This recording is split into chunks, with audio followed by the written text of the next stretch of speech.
Chennai RK நகரில் குடிசை மாற்று வாரிய வீடுகளை அதிமுக மாவட்ட செயலாளர் விற்றுவிட்டதாக பாதிக்கப்பட்டோர் தர்ணா நடத்தினர். சென்னை ஆர்கே நகர் தொகுதிக்கு உட்பட்ட கொருக்குப்பேட்டை அரங்கநாதபுரத்தில் தமிழ்நாடு குடிசை மாற்று வாரியத்தின் 360 குடியிருப்புகள் பழுது பார்த்து புதுப்பிக்கப்பட்டன.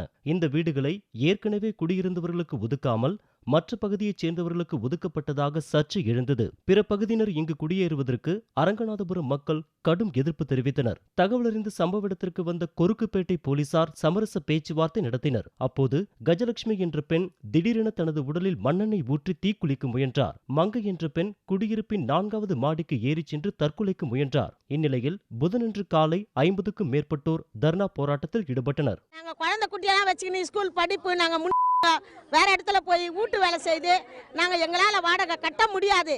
நாங்க இதே இடத்துல தான் இருப்போம், இதே இடத்துல தான் கொடுப்போம். கடைசி காலம் மட்டும் இதே இடத்துல செத்தால சாவா இதே இடத்துல தான் நாங்க போராடுவோம்.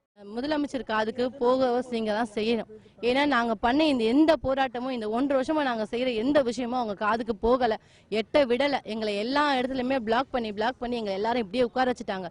இன்னைக்கு இது இவ்வளவு தூரம் ஆன பிறகுதான் நாங்க எல்லாரும் இவ்வளவு பெரிய போராட்டத்துல உட்காந்துருக்கோம். ஏன்னா எங்களுக்கு வரும்னு நினைச்சு நம்பிக்கை உட்காந்துருந்தோம்.